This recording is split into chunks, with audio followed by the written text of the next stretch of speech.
반갑습니다.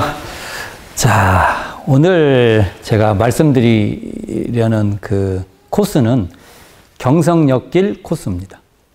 그러니까 지금은 우리가 경성역 하면 지금 서울역이라고 하지 않습니까? 근데 지금 우리가 보고 있는 서울역의 모습이 있죠. 거기에도 서울역에 많은 좀 변천이 있습니다. 근데 이제 첫 번째 중요한 것이 대종사님께서 처음에 서울에 오실 때 내린 곳이 있어요. 그러면 지금 어딜까? 이게 궁금하잖아요. 근데 저희들이 이제 제가 그 지난 시간에도 말씀드렸지만 서울 성적지 연구회라는 가칭을 만들어서 정말 이 부분에 고생을 많이 했어요. 저희들이. 그래서 막 그 당대 신문을 막 다 뒤지고 다녔는데요. 어느 날 임시 경성역이라는 것을 발견합니다. 그래서 저희들이 난상 토론을 했습니다. 이게 뭔가를 하나를 이렇게 바꾼다는 건요, 정말 이 저항이 몸에 저는요, 이 책자에다가 써놓은 걸 다 바꿔야 됩니다. 그러니까 제가 저를 부정해야 돼요. 그러면 여러 가지 확인이 되는데 신문 기사에 너무 역력하게 그 신문기사 두 간대가 등장합니다. 근데 거기에 자세히도 나와요. 속으로 제가요, 거부할 수 없는 것이 밀려오는구나. 나를 부정하는 사태가 벌어지는구나. 이런 기분이 묘해요.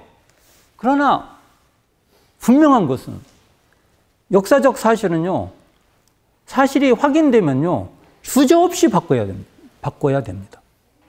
그것 말고는 길이 없습니다.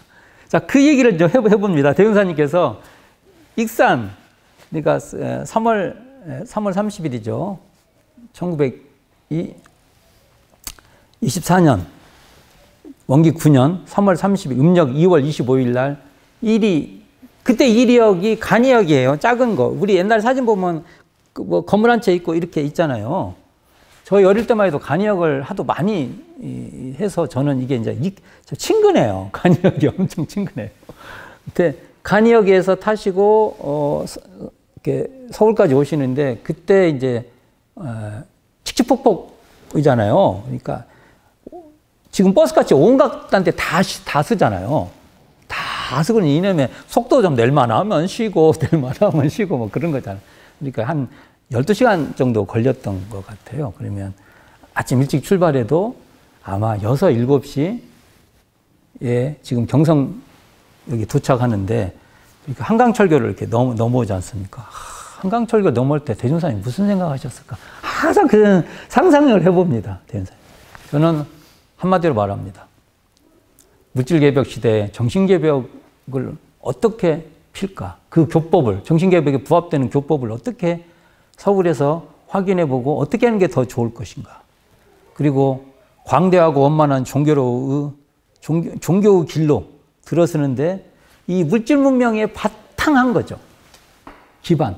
이걸 막 대운사님의 정신개벽의 봉화죠. 불. 이렇게 타올랐을 거라고 보는데 이때 이제 그런 분이 딱 오는데 이게 임시 경성역이었던 겁니다. 그러니까 이 경성역 그 과정을 좀 간단하게 말을 해보면 처음에 남대문 정거장이라는 조그마한 꼬마역이 있다가 그 역도 나중에 또 키워집니다. 더 작은 데서 더 큰 거죠. 그 다음에 그 건물을 또 없애고 그 남대문역 또는 남문역, 남대문역이나 남문역이 똑같은 말이죠.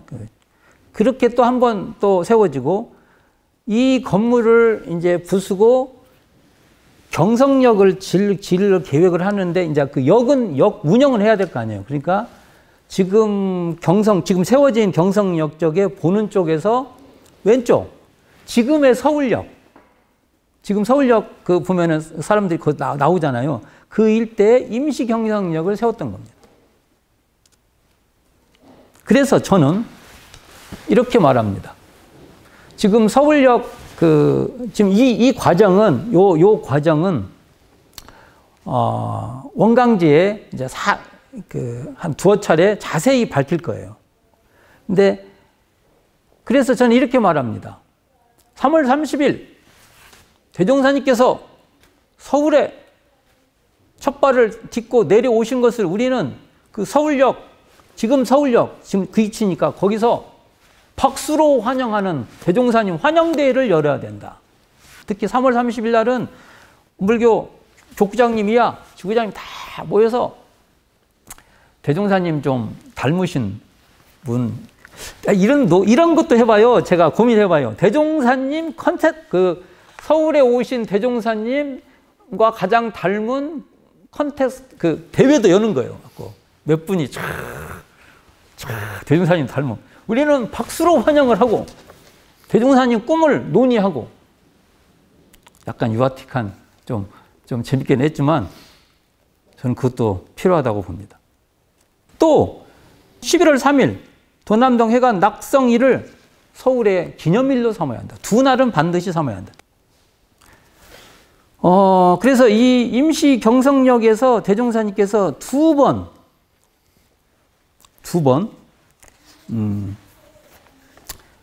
이용하십니다. 그리고 이제 세 번째부터는 이제 신축 경성역, 지금 경성역 있죠? 그걸 하게 되는 것이죠. 그 경성역 변천 과정 얘기를 잠깐 했는데, 임시 경성역에 대한 신문기사에 일부 한번 설명을 좀 해봅시다. 남대문 가역 기공에서 매일신모에 1921년 11월 2일자가 있고요.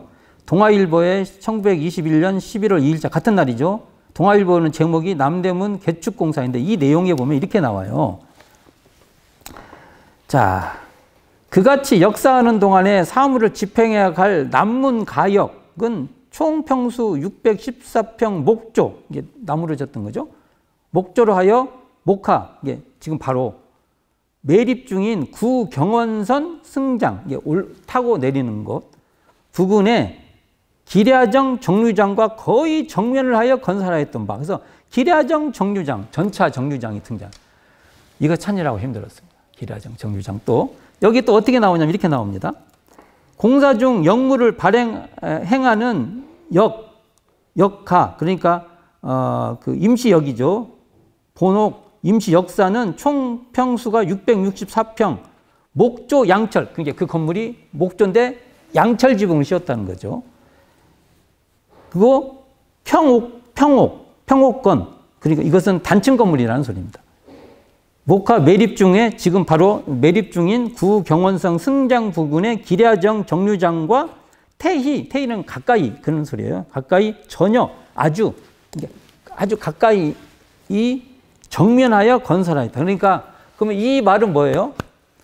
이 기랴정 전차 정류장을 확인하면 거기에서 이렇게 앞에 임시 경성역이 있다는 소리잖아요.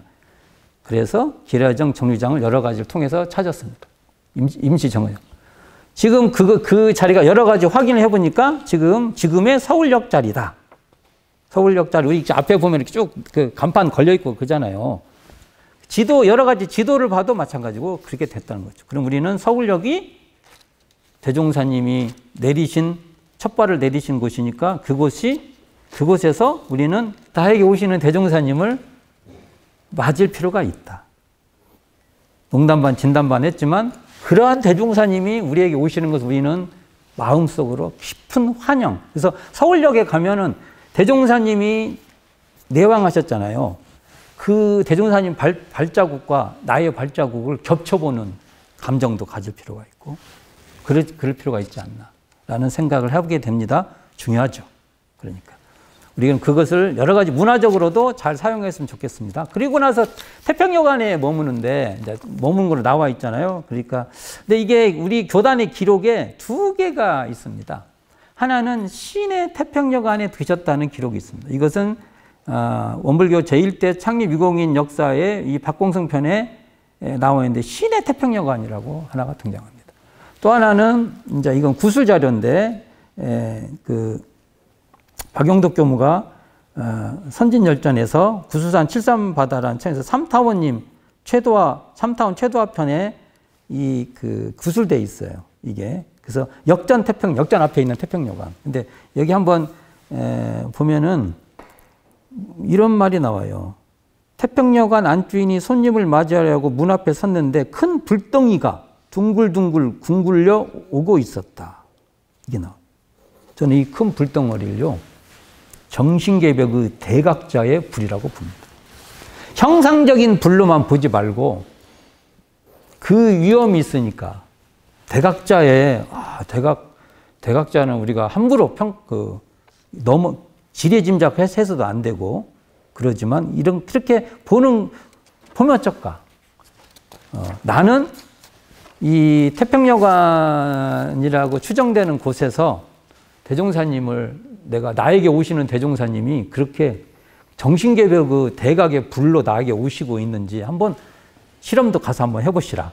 근데 이 태평여관의 위치에 대해서 여러 가지, 시내 태평여관이 일단은 제해놓고, 시내 태평여관이라고 하면 태평통 이정목인데 이게 대충 지금의 서울시청 그 앞쪽이에요. 근데 여기는 아니지 않나라는 생각이 저는 개인적으로 갖고 있고, 역전, 바로 지금 역전 태평여관 쪽이라고 한다면은, 그러니까 대종사님을 그 태평여관의 별채에다가 모셨다. 이렇게 되죠. 그리고 그러면 이곳이 어디일까? 하고 정말 옛날 지도들을 엄청 봤습니다. 근데 이제 1936년도에 대경성부 대관이라는 지도가 있는데, 이것을 참고를 해봤을 때 저는 지금 그 지도를 보면요, 복내정 1정목과 남대문통 5정목이라는 것을 가르는 그 골목길이 있어요. 지금도 있어요. 지금도 가보면은, 여관이 있음직할 만한 구조다. 우리 어릴 때 여관, 여인숙들이 있는 거 경험 있죠? 그 공간하고 너무 닮았습니다. 꼭 거기는 아니지만 그 골목길을 전후해서 그 앞에로 T자, 이게 눕혀놓은 T자 같이, 저는 그 일대로 보고 있습니다. 근데 왜 저희가 이걸 추정을 이렇게 하냐면, 그 당대 경성 아파트라는 최근에 책이 있는데, 그 책에 보면은 등급이 있어요. 등급이 있는데, 예를 들면 경성 편람이라든지 아까 나오는 대경성부 대관이라든지 이런 데 보면은 여관들 이름들이 쫙 등장해요. 없는 게 아니에요. 이름들이 많이 등장해요. 태평여관이 등장을 안 합니다. 그때 제가 볼 때 여기에 보면 조선식 여관은 크게 5등급으로 나눠져 있다고 했는데, 이 등급에서 굉장히 낮은 등급이었던 것 같습니다. 소개를 하는 정도면은 등급이 그래도 높은 등급에서, 그래서 대종사님이 묵었던 곳은 생각보다 등급이 낮은 등급이고, 그래서 이런 여관 기록에도 빠진 그런 것이 아닐까라고 현재로서는 추정이 되고, 저희가 이제 그러면 무슨 작업을 하게요? 아주 무식한 작업을 해봅니다. 이름이 있는 곳들을 그 지도에다가 다 체크를 해봐요. 그러면 거기는 아니죠. 그러면 거기 뺀 데 어딘가가 태평여관이 있을 가능성이 높죠.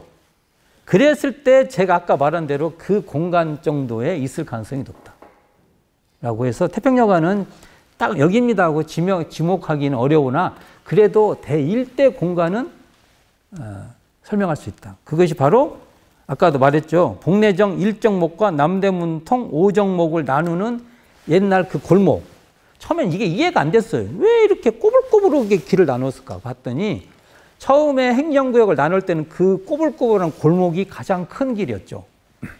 그 뒤에 이제 길을 내면서 대로를 내는 거예요.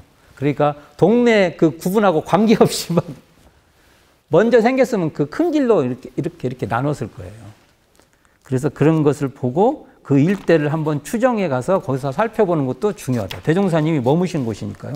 한 가지 재밌는 것은 박사시아님이 굉장히 중요하죠. 대종사님은 박사시아님 그 이야기 듣고 서울에 가셨다고 저는 봐요. 1차적인 내용으로는. 근데 박사시아님은 어디서 만나냐는 교단에 두 기록이 있어요. 하나는 주무시고 그 다음 날에 최두하가 박사시아를 이게 오라고 했겠죠. 와서 대종사님을 그 태평여관에서 뵙고 당신의 쌍둥이 여동생인 그 딸, 그 성성원 가로 메시고 갔다. 이런 얘기가 하나 있고, 미리 성성원 집에 가 계시고 최도환님이 성성원가로 대종사님을 모시고 가서 거기서 대종사님을 뵀다 설이 있는데 저는 한국의 도리상 박사하시아님이 태평여관에 오셨다라고 봅니다. 그게 더 우리 정서에 맞다. 저는 이렇게 봅니다. 자, 그러면 이제 대종사님이, 자, 이게 중요하죠. 대종사님 당대 때 서울은요, 사대문 아니에요. 지금 소동은 엄청 크죠. 그러니까 지금 그 임시 경성역 태평여관은 사대문 밖이에요. 사대문 안에 들어갈 때, 사대문으로 들어갈 때 솔직히 대종사님이 이제 서울에 들어간다 이런 마음을 더 가졌을 거예요. 그러겠죠. 그때 어디를 통과하냐? 숭례문, 남대문을 지나갑니다. 근데 이 남대문을 들어간다는 게 아무 생각이 안 나는 게 대종사님 법설에 뭐가 있냐면은 그 법설에 이 남대문과 관련해서요. 그 남대문을 지나면서 조선의 장래와 도덕 사업에 대한 꿈을 하신 얘기가 나옵니다. 이 이야기가 제가 이 서울을 품다 책자 479쪽에 한번 이렇게 해놨는데 대충 얘기를 해보면 그 강증산, 강일순, 강증산 선생의 그 말씀을 대종사님 인용해 옵니다. 강증산 선생님이 한일합방 되기 전에 한일합방일 때 항상 거기다 붙여야죠. 한일 강제합방 이렇게 붙여야죠. 예, 강증산 선생님 제자들을 데리고 가서 남대문에게 딱 글자 하나를 붙입니다. 찬자부 회상. 이게 무슨 뜻인지 아직 모르겠어요.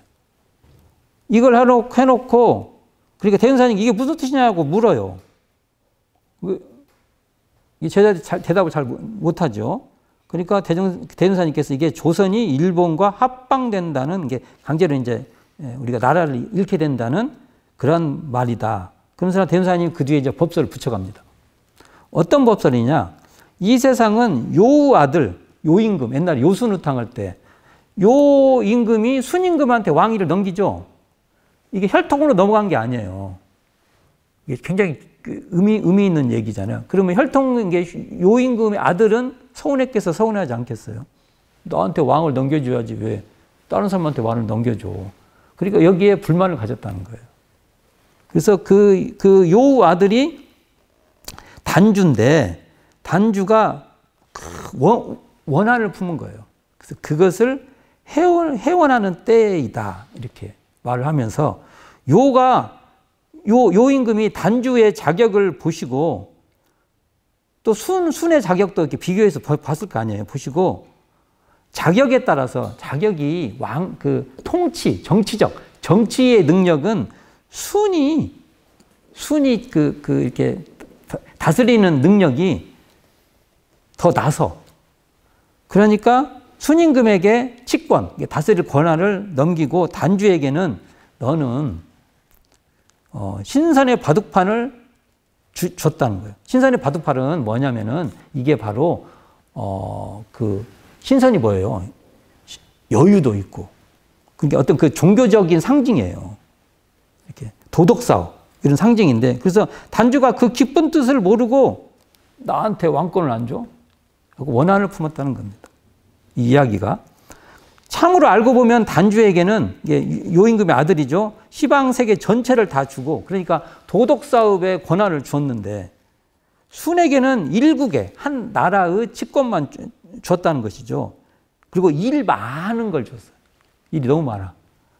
근데 단주가 그 참뜻을 그 진짜 맛, 진미를 모르고 그 부친 요 임금이죠. 부친에게 자기 아들을 두고 외인, 다른 사람이잖아요. 혈통이 아니니까. 외에게 그 왕권을 전했다고 해서 원한을 품었게 됐다는 것이죠. 그러면서 대종사님께서 이게 굉장히 중요한 말이 나옵니다. 우리의 이 시대도 그와 같다니. 그러니까 그때하고 똑같다는 거예요. 그러니까 이 말은 뭐냐면 일본은 정치의 권한을 갖고 우리는 향후에 도덕사업을 우리나라는 이 비유가 이렇게 되는 거예요. 구한말의 정치와 비교할 때 대종사님 얘기 나옵니다. 구한말은 왕권이죠, 왕권. 그럴 때 저 사람들의 정치인 게 일본의 정치 입헌군주제예요. 그러니까 왕권보다는 입헌군주제를 대종사님이 더 낮게 보신 거예요. 이런 것도 현실적으로 몇 배 이상 낫지 아니한가? 이런 말을 하면 또 왜 이게 막 친일이. 이 대종사님은요, 좋은 것은요, 일본 것도 다 받아들여요. 이거 중요한 겁니다. 우리는 치권은 저들에게 우선 주고 우선 준다는 거예요, 치권. 정치적인 권한이죠. 단조 노름으로 일 없는 신선 노름을 하며 걸림없는 도덕 사업을 하니, 여기 도덕 사업이다. 여기서 도덕도 오염돼 있어요. 도덕이랑 우리 윤리 도덕할 때 도리가 아니라 도는 지금 말하면 진리 같은 거예요. 진리를 구현해내는 것이 덕이에요. 그러니까 진리 생활을 한다는 거죠. 그 안이 좋은가? 옛날 서가세존은 받은 일을 내던지고 바둑판만, 이것도 상징적인 말입니다. 유성출가를 하지 아니했던가? 이 말도 뭐 부처님이 무슨 바둑판을 짊어지고 유성출가했냐고 이렇게 그런 게 아니라 상징적인 말이에요. 그 때문에 변지, 서역, 인도국, 정반하기 전 세계에 드러나지 않은 게 아버지가 드러났다는 거예요. 너희들이 부처님의 아버지가 부처님 때문에 이렇게 이름이 크게 드러났다는 것이죠. 너희들에게도 부탁하노니 명심하라. 이 시대는 자, 이 중요해. 정신을 온전히 가져 일심이 주장되는 시대이다. 너희는 걸림이 없는 성신. 여기 성신은 별입니다. 스타. 우리들이 다 별이 돼야 돼요. 별이 되어 항상 궁울 노래를 불러라. 궁울가. 나무아미타불은 곧 궁울이니라. 그 궁울가에 대한 노래, 그 대종경 말씀도 나옵니다. 이걸 보면은 대종사님께서 남대문을, 숭례문을 샥 지나갈 때 이 정교동심의 말씀도 나와요. 정교동심의 뜻도 나오지만 뭐냐면 도덕사업의 꿈을 꿉니다. 이게 바로 정신개벽의 꿈입니다. 이것은 이게 우리가 숭례문을 가면은 대종사님의 꿈을 우리도 같이 삼을 필요가 있다. 이 얘기를 해보는 겁니다.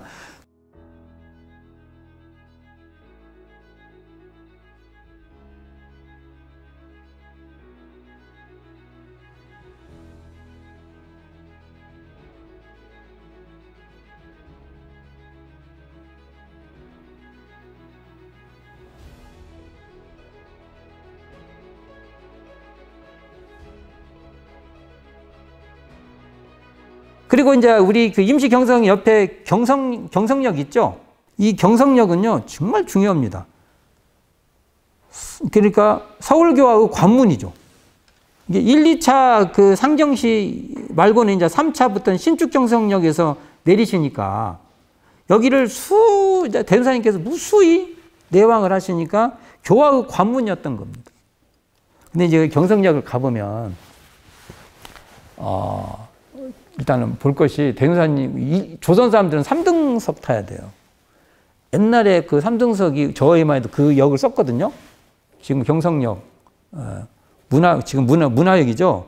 거기를 썼는데, 주로 호남선 옛날에 사용했던 공간이에요. 근데 그곳에 대종사님께서 3등, 3등 대합실 있을 거 아니에요. 지금 이렇게 경성역 보면은, 그러니까 보는 쪽에서 오른쪽에 거기서 대종사님이 거기에 앉아도 계시고 그러셨겠다. 그게 있고요. 2층에 올라가면은 양식당이 있어요. 그 양식당에서 대종사님도 칼질도 하셨어요. 그래서 재밌는 얘기 있어요. 대종사님이 안 해보셨잖아요. 그래서 앞에 사람 하는 것 따라서 앞에 사람이 칼질하면 칼질하고, 뭐지. 샐러드 먹으면 샐러드 드시고. 그런 말씀이 있습니다. 가셔도, 대종사님이 여기 있다. 가게 되면 그런 이야기를 하면 재밌어요. 그리고 그 당대에 앞에 보면 이렇게 시계 있죠, 시계. 시계 있습니다. 그 시계가 당대의 시계입니다. 그 당대 시계가 6.25 한국전쟁 때 그분들이 그걸 가지고 내려가셨다. 분해해서 내려가셨다가 다시 조립했다는 얘기 있는데, 시계 중요합니다. 옛날 사람들은 해가 뜨면 일어나고 해가 지면 자고 오시는데, 이제 이후에는 시계에 따라, 시간에 따라 움직여요. 이게 근대적 시간이 개념이 생겨요. 대종사님의 교법에는요, 동정이라는 시간 개념이 있고요. 몇 분, 얼마만큼 수양을 했는지, 연구를 했는지 기록되게 돼 있어요. 이게 다 시간 개념과 관계되어 있는 겁니다. 근대적 시간 개념을 대종사님 수용하셨다는 겁니다. 근데 경성역이 1922년 6월에 착공해서 1925년 9월에 준공됐다고 지금 돼 있는데, 이게 옛날에는 이것이 암스트르담 역사를 본떴다고 여겼는데, 요즘 조사를 해보니까 스위스 루체론역을 똑같대요. 근데 루체론역은 불타서 없어져 버려가지고 스위스에 있는 루체론역을 복원하려면 경성역질 거꾸로 뭐 이런다고도 합니다. 그리고 대종사님께서 이 역을 통해서 평양도 가십니다. 이게 북으로는 우리가 확인해 본 건 대종사님이 평양이 최고 높은 것 같아요. 그리고 금강산도 여기를 통해서 결국은 이제 경원선 뭐 이거 통해서 금강산역도 가신 걸로 우리가 알게 되죠. 그리고 우리가 알다시피 대종경 교단품 11장에 보면은 그 있잖아요. 이완철 응사님이 그 도남동 회관 한참 지는데 이제 인부들을 이렇게 부리고 하는데 대종사님께서 옛날에 괴짝, 지금으로 말하면 뭐라고 해야 되나? 캐리어 이렇게 끌고 다니는 거라고 해야 되나? 그걸 이제 이렇게 옛날에 뭐 이렇게 끈으로 이렇게 묶어서 지게같이 이렇게 해서 이렇게 짊어지고 하는데, 그 책임자 그 안에 책임자 보고 대전사님께 짐지고 가자니까 대전사님 위신상 못 가겠습니다. 이렇게 된 거죠. 그러니까 현장 책임자 오창건 선지님들에게 짐지라고 해가지고 경성역까지 갔다 오고 와서 이완철 선지님 보고 그 생각이 오르냐. 스승과 제자 간에는 어떤 그런 허식이 있어서는 안 된다. 그래서 그 뒤부터 응사님이 평생을 허식을 차리지 않았다라는 그것과 인연되는 곳도 지금 경성역이에요. 경성역. 이게 경성역에서 직접 하신 법설은 아니지만 이것과 기연된 법설로서 한번 새겨보는 것도 좋고, 또 그 앞에 이제 경성역 일대 지금 세브란스 병원 나오잖아요. 세브란스 병원. 서울로 7017 고가를 올라갈 수 있어요. 거기 바로 이게 서울로 7027 그거 생겨가지고요. 너무 좋아요. 거기 올라가면은 그 대종사님과 초기교단의 역사를 한눈에 다 설명할 수 있습니다. 전망이 끝내줍니다. 그러니까 그곳으로 이렇게 올라가 보면은 세브란스 병원이 이렇게 보여요. 자, 대충 제가 번호 보면 한 12번 정도 가보면은 그 밑에 번호가 있어요. 거기에 구역 번호죠. 구역 번호. 파킹 번호 이렇게 구역 번호.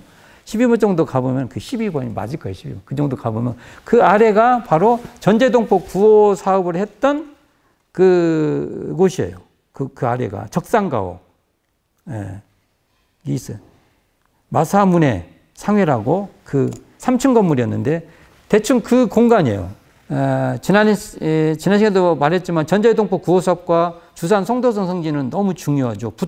부타송이라고 하면서 이때 결국은 대사회적인 지도자, 정치 지도자들을 만납니다. 이 일을 하면서. 이건 시사할 것이 굉장히 많습니다. 사회적 참여, 봉사를 해야 사회적인 정치적 인물이나 사람도 만날 수 있다는 겁니다. 이때 이 관계, 헌신정 구호 사업을 해서 김국, 김규식, 신익하, 조소왕, 엄황섭 이런 분들을 쭉 만나고 주산 송도성 선지는 이 서울의 중요성에 대해서 아마 굉장히 깊게 느끼셨던 분으로 우리는 알고 있고, 그래서 영원한 원불교 청년의 모습을 우리에게 보여주는데, 이 내용이 원불교 교사 1103쪽에 보면은 일부 나오니까 이것도 한번 같이 읽어보시면 좋겠다라는 생각을 하게 됩니다. 그리고 전제동포 구호 사업이라는 게 뭐예요? 오시면 밥 한 끼도 주고, 오셔서 옷도 한 벌 주고, 그 다음에 저녁이 늦으면 하루 주무시고 가게 하고, 그 정도 서비스를 제공해 주는 거지 않습니까? 그럴 때 지금 거기서 보면 창화빌딩이라고 있어요. 보여요. 창화빌딩이라고. 지금 그 남대문역 쪽에 가깝게 보여요. 옛날에 거가 남지라는 호수가 있었는데 그 호수를 메꾸고 그 건물을 짓게 되는데, 지금 건물은 아니죠. 근데 건물이 있었는데 그 인근의 그 적산가옥과 여관을 활용해서 하루씩 주무시고 가게끔 했던 것도 다리로, 공중 다리로 해서 이렇게 가서 보면 되잖아요. 그 자리에서 이렇게 보면은 세브란스 병원이 보여요. 세브란스 병원에 그 김삼매와 그 경성지부 가문이었던 김삼매화가 한때 편찮으셔가지고 거기에 입원하셨는데 대종사님도 병문안 가셨습니다. 1개월 정도 입원 치료했다는데 그래서 이제 병원비도 좀 이렇게 모은 돈도 우리도 병원 가면 그게 하지 않았습니까? 대종사님이 이 세브란스 병원에 병문안을 가셨다.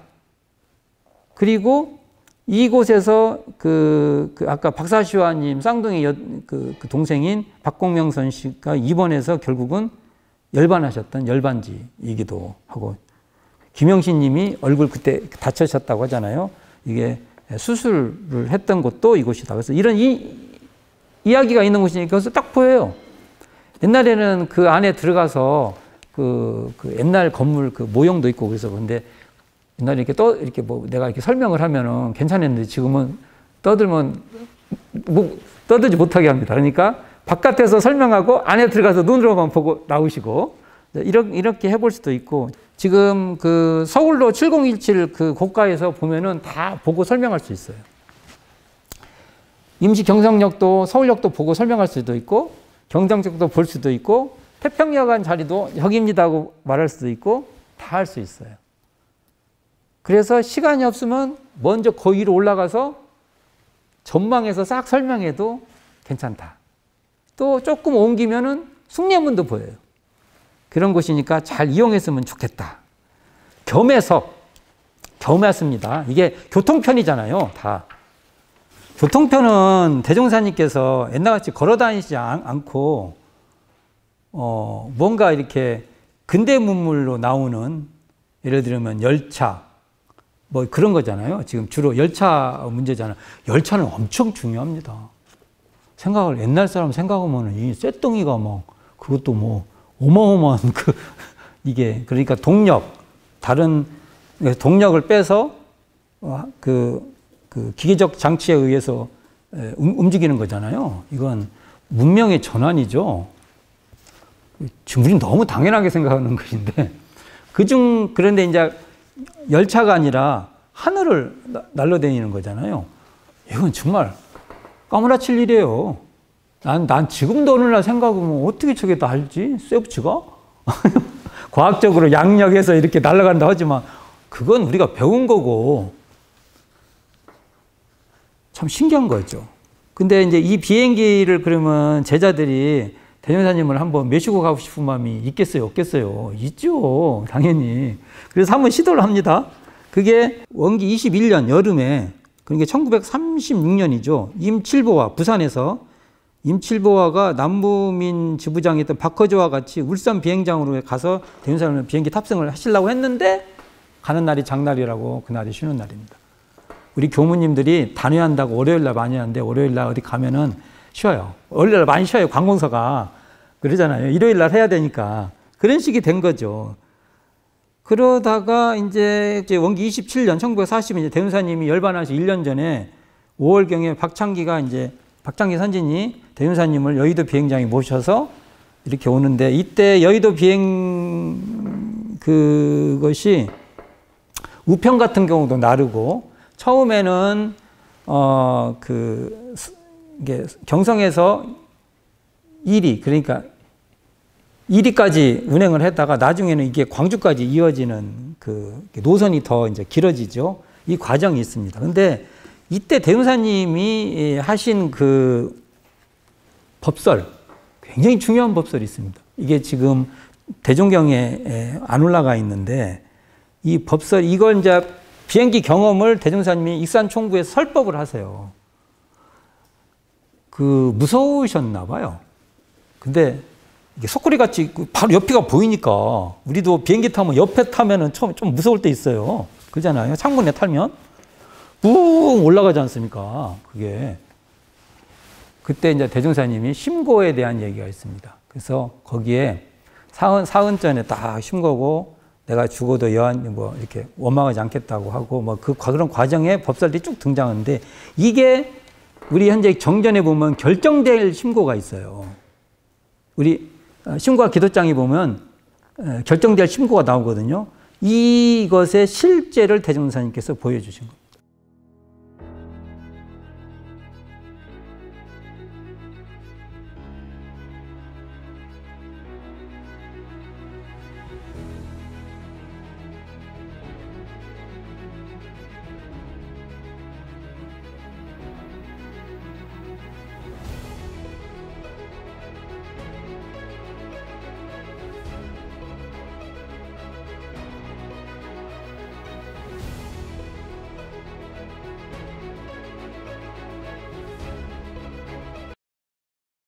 그리고 이 비행기가 지금은 김제시죠. 그때는 그 일입니다. 김제시 공덕면 저산리. 그때 당대에는 이리 비행장이라고도 하고 목청포 비행장이라고도 하고 하는데 김제군 공덕면 지금 지산리 동자마을에 착륙을 하죠. 착륙을 하시고 택시를 타고 지금 보화당으로 가셨다가 이제 총부로 귀환하는 그런 과정인데 결정될 마음에 딱 심고를 모으면 결정이 돼서 마음에 그 편안해져요. 편안하다는 것은 그런 편안함이 아니라 내가 결정을 했으니까 이게 잘 되든 못 되든 무관해요. 그건 다 수용을 하는 그러한 결정된 심고에 대한 대종사님 법설이 있으니까 꼭 읽어보시라. 진짜 강추합니다.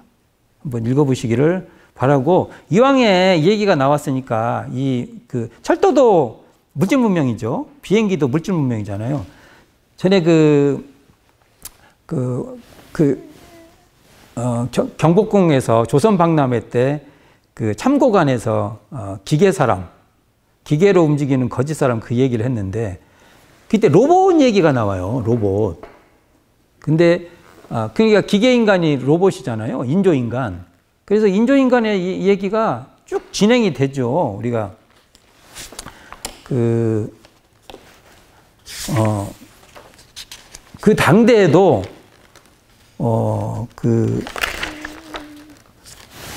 로봇이라는 단어가 생각보다 일찍 나와요. 그게 1920년대 희곡으로 등장한다고 하고요. 이광수가 잡지 동명에서 인조인 만들어진 사람이란 거죠. 그리고 또 1925년에 박영희가 잡지 개벽에서 인조 노동자, 그게 이제 노동을 대신 이제 인공 노동 이런 개념도 등장하기 시작한 거예요. 거기서. 그러니까 대종사님도 이런 것을 다 접하시고 있는 거죠. 그래가지고 이 참고에 그 로봇이 나오면 이게 정교한 기계예요. 인형이지만 기계가 이렇게 안에 내부 장치가 있어요. 톱니바퀴 같이 있어가지고 움직이기도 하고 글도 쓰고 막 입도 이렇게 움직이고 그러잖아요. 그게 일본이 만든 동양에서 최초로 만든 그거라고 하는데 이게 알기로는 이것이 사라져요. 그러나 우리나라 이게 학천칙, 그러니까 천칙, 하늘의 이치를 배운다. 왜 이런 말을 졌는지 내가 이해도 잘 안 되고. 근데 이렇게 다 하는데 이게요, 저희들이 경복궁을 가면 거기 가면 사실은 대종사님께서 지금 우리 물질이 개벽되니 정신이 개벽하자. 영추문 있는 데로 가면 이게 우리에게 의도로 울려야 되는 거예요. 사실입니다. 그리고 앞으로 이게 도대체 요즘에 이제 뭐 챗GPT부터 해가지고 막 나오네. 저도 잘 모르겠어요. 과연 물질과 정신을 이분법적으로 이렇게 가운데서 자를 수 있냐 이거예요. 구분을. 이제 앞으로 시대는 물질과 정신이 이렇게 엉켜 있는데 이렇게 겹쳐져 있죠. 그리고 이것이 정신의 역할이 되면, 정신개벽 역할이 되면 그때는 이것이 정신개벽의 주체로 서오르고 어느 때는 그게 물질이라는 그 선형할 대상으로 되고 이렇게 구분은 안 되는 시대가 되고 심지어 생명체도 과연 여기까지 생명체고 어디까지는 생명체가 아니다. 이런 구분도 로봇이 정말 인간의 감정 같은 경우 되면 이걸 어디까지 생명이고 생명 아니고 이렇게 될 것이냐.